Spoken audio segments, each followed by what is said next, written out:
Welcome back to The Calling. I'm your host, Connor Coman. I'm excited about today's show. We're going to be talking about the broken financial system that we're all a part of. We're going to address some things that are happening all around the world and talk about the economic collapse that could be right around the corner. This is such important information that we're going to cover today because we're all affected by the financial system and the changes that are happening. And understanding what it is that we talk about today is going to help you prepare for what could be right around the corner. So let's jump right into it. Let's start here. It is no secret right now that in America and also the world as a whole, that we are not doing okay financially. It seems every day you turn on the news and it's another bad news story about what's happening economically, financially in the world. We're seeing things like inflation, high interest rates. We're seeing more and more families living paycheck to paycheck. We're seeing a debt crisis right now. We're seeing banks collapsing. So what in the world is happening right now? Today, we're going to bring clarity to that question on today's show. But first, before we dive into that, let's first understand this system that we're a part of, how it works, and how it came to be. So I'm going to take you all the way back to the year 1913. Back in 1913, we saw something called the Federal Reserve Act. And with this act, the Fed, or the Federal Reserve, was created. Now, the Federal Reserve is the central bank of the American banking system. And its purpose for being created was to supervise and regulate banking institutions for the purpose of protecting the consumer. However, over the years, we've seen quite the opposite type of results out there. And we're seeing today what looks more like financial enslavement. So here's how the Fed, or this financial system, has worked throughout history. The first principle is something called fractional reserve banking. And here's an example of what that means. If I deposit $1,000 in the bank can now take 900 of those dollars and loan it out to someone, plus interest, of course. Now that $900 is going to go to someone who will then pay it to someone else, and that person will most likely take that money and put it into their bank. At that point, a $900 deposit goes in. The bank can now take 810 of those dollars and loan that out to someone plus interest. And just like that, the money has changed a few hands, and my $1,000 deposit has turned into $2,700 plus interest. So what we're seeing here is money being created through a system of loans and interest, and the cycle just keeps continuing and continuing.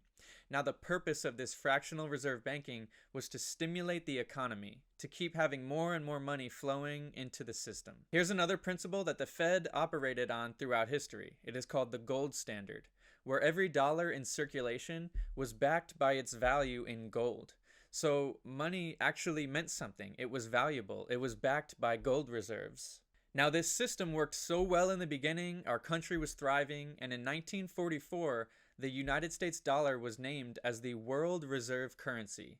Meaning this, all the countries of the globe got together and said the United States dollar is the most valuable currency out there. We are going to name it the reserve currency. Meaning all countries were going to start to stock up on US dollar reserves. They were going to hold a lot of it. And also they were going to start doing trade and business using the United States dollar. However, over time, this system could not be sustained, and it actually started to break. In the year 1971, our dollar was taken off of the gold standard, and our system became what's called a fiat system, meaning our dollar is not backed by anything anymore. The only thing that's backing the United States dollar nowadays is our belief and our faith in it. And in the year 2020, we saw the end of the fractional reserve banking system. Now, you might think at first, that's a good thing, right? But no, that is an awful thing, because here's the deal. In that first example we talked about, where I deposit $1,000 at the bank can lend out 900. That's because the bank was forced and required to hold 10% reserves of what they were lending out. But nowadays, after fractional reserve banking ended in 2020, there's now no requirement for the bank to hold any reserves of what they're loaning out. So what we're seeing today is money quite literally being created out of thin air. So putting that all together, here's what we have nowadays. We have a dollar that is not backed by anything, that is being created and loaned out infinitely plus interest. And on top of that, we have a government that is printing it in trillions and trillions and trillions. What this is right now, as the author of Rich Dad, Poor Dad, Robert Kiyosaki, explains it, this is just a balloon or a bubble that is waiting to burst. And this is exactly why we're seeing what we're seeing in the world right now. We're seeing inflation. The law of supply and demand says that as supply of something goes up, the demand for it goes down. So if this dollar can just be printed by the trillions at any point, then the value of it is going to go down. And that's why we're seeing you're going to need more of it to go purchase goods and services, hence prices going up. And this inflation that we're seeing is leading to the higher interest rates. We've seen the Fed time and time again increase the interest rates to record highs, and this is because they want to increase the rates, that people would borrow less money, therefore it would slow down the economy a little bit, and therefore ease inflation. And what this is also leading to, and this is pretty scary, is that the United States dollar's reserve currency status is being threatened. Countries all over the world are losing faith in the United States dollar. And no, you're not going to hear this on the mainstream media, because the media's job is to keep you having faith in our economy, faith in our system. And here's what this system has done to us on the individual level. What are we told? Go to school so you can get a degree, so you can get a job. However, you have to take out loans, sometimes massive loans, to get this degree, but then there's no guarantee of the job once you get the degree. And then if you do get a job, chances are the job is not going to afford you the type of income you need in order to pay off this loan. So what we see is a lot of people that are going to live their entire life in this student loan debt. And now when you do get this job, let's think of it in this perspective as well. You get a job and now you spend 40, 50 hours a week for the majority of your life slaving away your time and your energy in return for what? This dollar that is not backed by anything. Remember, fiat system, it's not backed by anything, and it can just be printed, created at the click of a button by the trillions. And from there, we have to learn how to exist in this debt-based credit system, where you have to be in debt to have good credit. But if you pay off your debts, that's going to lower your credit. And instead of teaching people how to use debt properly, we demonize the idea of being in debt. Meanwhile, most of the wealthiest people that we see on TV, or most of the wealthy people that we know, are in the most amount of debt. Why? Because they understand how to use debt to create more money, or they also understand that money essentially is debt. And on top of this is the part that really irritates me, by the way, is that we have a school system as a whole that does not teach financial education. We're not empowering the next generation with the knowledge and the tools of knowing how money works. And so what we do see in the world is a population of financially illiterate, financially uneducated, mindless consumers that are just being influenced and encouraged to keep up with the Kardashians. And then we wonder why 40% of divorce and 16% of suicides are financially related. And most of us don't even realize that we're a part of this slave system. But even worse, they'll be presented with all this information and they won't even care. There's a Harriet Tubman quote that I've heard in the past. I don't know how true it is, but when she freed the slaves, she said, "I could have freed more if they only knew they were slaves." That applies so much to what we're talking about here. Most people don't even realize that they're part of this slave financial system. However, this is the good news, and this is what inspired this episode of this podcast, is that many out there are waking up. We are waking up to the insanity of this system, and also to the inevitability of its collapse if nothing changes. And here's what I mean by that. First of all, people are waking up. Over the past few years, we've seen the rise and the adoption of a revolutionary technology called blockchain. And with this rise, we've also seen the birth and the rise of what's called cryptocurrencies. You might see the word cryptocurrency on the news now, on commercials, on advertisements. The concept of cryptocurrency has gone mainstream. And what these cryptocurrencies are digital dollars that are not reliant on any bank or authority or government. You've heard of maybe Bitcoin, Ethereum, XRP. These are cryptocurrencies that are out there. And many people refer to this idea of cryptocurrency and Bitcoin as the people's money, meaning it's a way that we don't need to be regulated and governed financially by the central bank and the Fed and the authorities, but it can be the people's money. We can do this on our own, and it's a way to kind of break away from the system. Now, I wish I was more optimistic about this. I love the idea of breaking away from this financial enslavement system that we're a part of. However, I do not believe the government is going to give up control that easy. And that's why we're seeing huge crackdowns, lawsuits. The government's coming in to try to control and regulate this space. So over time, I believe most of the cryptocurrencies that are out there, and there's thousands, I believe most of them will disappear. Some will be named securities, some will be named currencies.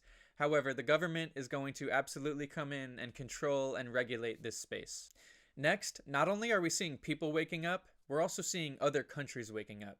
This is a term you might have seen in the news lately, and again, the media is going to downplay this, but it's the idea of de-dollarization. What is de-dollarization? It is the moving away from the use of the dollar. What we've seen recently is called the BRICS nations: Brazil, Russia, India, China, South Africa. These countries have gotten together, joined forces to say, hey, let's stop using the United States dollar. Let's move away from it, because they're seeing it as not trustworthy. They're losing faith in it, as we talked about. And so what these countries have done is they've decided and even started to do trade and to do business in their own local currencies. And it's not just these 5 nations that want to de-dollarize. The BRICS nations have a list of over 40 other countries that have expressed interest in joining them with this agenda to de-dollarize. And on top of that, the BRICS nations are actually developing their own currency called the BRICS currency. Now, there's not much information on the currency out there right now. However, it is rumored to be digital and to be gold backed. So what we're seeing right now with de-dollarization, with the BRICS agenda, is we could be witnessing is the loss of the reserve currency status of the US dollar. Or even worse, we could be seeing the total collapse of the United States dollar. So not only do we have people waking up, we have other countries waking up to what's happening, but also, obviously, the United States government sees what's happening too. And this is why you may have seen this talked about in the news lately, is this concept called CBDCs, or central bank digital currencies. To combat the BRICS agenda of de-dollarization, the Fed is developing a CBDC, which is again a central bank digital currency. This is a digital currency that is issued and governed by a central bank. Back in 2022, this was a year ago, the New York Fed ran a 12-week CBDC pilot program. They did this with a bunch of other central banks and other commercial banks in the area. And let's keep this in mind that it's not just the United States that is developing central bank digital currencies. We have 130 countries that represent 98% of global GDP that is exploring a CBDC. Now, what does that mean? GDP basically represents the entire global GDP, represents the entire globe's income and value. So all the money, all the value that's on this planet, 98% of it is represented by these 130 countries, and all of them are exploring a CBDC. So this seems to be where the world is going. And here's why that's alarming. These are 3 things that you should probably know about central bank digital currencies. Number 1, every dollar is tracked and every transaction is recorded. So this is basically financial surveillance. Second of all, they will have the power to control how you spend your money, meaning they can control what you can and can't spend it on, when you can and cannot spend it, and where you'll be able to spend your money. And third, and most alarming, is that at the end of the day, the central bank, the Fed, will have the power to turn your money off for any reason they please. They will have the power to render your dollar inoperable. For example, they'll be able to look at an individual and say they're posting this, they are supporting this cause, their medical records aren't up to date, whatever reason they please, and say let's pause their money, let's render it inoperable until they get these things in order. And you might think that's so far-fetched, that will never happen. However, this is already being rolled out in China. Now this CBDC that may be rolled out here in America, it could be backed by gold, or maybe it's going to be our fiat system on steroids. Meaning it's going to be the same system we're in now, just moved over to blockchain technology. Whichever way it goes, this CBDC system is very dangerous in the wrong hands. And I don't know about you, but I don't trust the powers that be, so I don't trust the CBDC one bit. Alright, shifting gears, here's a couple predictions that I could see happening in the near future. And I do not put this out there to put anybody in fear. I acknowledge that I could be 100% wrong. But here's the first one. I predict that blockchain technology is going to be adopted fully across the board. We're already seeing banks and governments and institutions and businesses switching over to this type of technology. As a result of everything going digital and towards blockchain, we're going to see the financial system switch over to blockchain technology as well. We're already seeing the SWIFT system, which banks use as their system to send money across the world. Banks are already talking about updating the SWIFT system to blockchain. So we're going to see a migration in the financial system to blockchain technology. And as a result of this, eventually, don't know when, not putting a date on it, but eventually we'll see the day where there's no more need for cash. Everything's on the blockchain. Everything is now tokenized, it's called. But we will see a cashless society sometime in the near future. Here's my second prediction, is that the United States will roll out central bank digital currencies. However, because of its controversial nature, it will be rolled out as a solution to a problem. And here's what I mean by that. I believe that an economic collapse is coming, of some sort. Maybe a recession. Some even say we're in that recession right now. Maybe it gets worse and turns into a depression. Maybe even worse, we see the collapse of the dollar. Whatever it ends up being, I believe that tough times are ahead financially, and we're going to see some sort of downturn in the market, in the economy. What is going to cause that? I'm not predicting that. I'm not putting anything out there on that. However, maybe it's something to do with the war, maybe a cyber attack. Who knows? Who knows what's going to cause it? But I see a big downturn in the market that's going to put people in fear and put people in their emotions and in a state of chaos. And they're going to be begging for relief payments. We saw this during COVID with the stimulus checks. People wanted money and they wanted it now. So people are going to be in this place of a problem. They're going to need their relief payments. They're going to be begging for it. And they're going to get their relief payments from the government. However, it will be under the guise of an entirely new financial system, hence CBDCs. Again, I do not say any of this to put people in fear, but how can we prepare for these types of scenarios if they were to come to fruition? Number one, stock up on what you think you would need if stuff hit the fan, and this is always a good idea anyways, but what is that for you? Is it food and water? Is it gas and ammunition? Is it having cash on hand? I'm a big Robert Kiyosaki guy, Rich Dad Poor Dad author again. He always says it's never a bad idea to stock up on gold and silver if you can. Number two, and this is not financial advice. I'm not telling you exactly where to put your money. However, I do believe that it would be wise to invest in the technology that is revolutionizing the world. Now, if you don't know what technologies those are, what companies those are, here's what you need to do. Research. If you're watching this right now, it means you have internet. Therefore, you have the power to find the information on what a wise investment is right now. And if you'd say, well, I don't have any money to invest, let me put this thought in your mind that some of these technologies are pennies right now. So you do have the money to invest. But if you still say, I have nothing to invest, here's what you need to do. You need to create a budget so that you can limit unnecessary spending and therefore free up some cash flow so that you can put your money in a place where it can grow and compound for you. This is why more millionaires are made during bad financial times than any other times. Millionaires are made during recessions. Again, this is not financial advice, but if you're a little bit older and you've accumulated a certain amount of money that you can't afford to lose with a big market downturn, then you might want to think about securing those gains and protecting it from market loss. And there's plenty amazing solutions that can do that for you out there. And a third way that you can prepare for what could be around the corner, and this is a good thing to do anyways, is create a passive income stream online. You can go back to our previous episode on entrepreneurship, but the point is, yes, we're in some troubling financial times. Yes, people are struggling. 61% of Americans are living paycheck to paycheck. However, consumer spending is still high. We're seeing record numbers of consumer spending. Here are these examples right here. The cruise industry has seen record highs earlier this year. Olive Garden, record sales earlier this year. Taylor Swift's tour earned $1 billion in sales. Las Vegas this year has seen a record number of airport traffic and casino use numbers. July 4th weekend back in the summertime, we saw record travel numbers in the United States. And last but not least, this one's huge because it's online. Amazon saw record sales on Prime Day where U.S. shoppers spent $12.7 billion. Point being, going back to what we talked about at the beginning of this episode, money is being created out of thin air, pumped into the system, and it is moving. People are spending money, and it's never been easier than today for people like you and I to jump online, learn a new skill, and create a stream of passive income so that this money that's moving around can flow to us. Listen, if you need more information or guidance on anything that we talked about in the show today, whether it's budgeting or planning or protecting your money from market loss or creating passive income, go ahead and click the link in the description. It'll bring you to a page where you can schedule a call, and myself or someone on my team will connect with you. In closing, I pray that I'm wrong, but many signs point towards rough economic times ahead.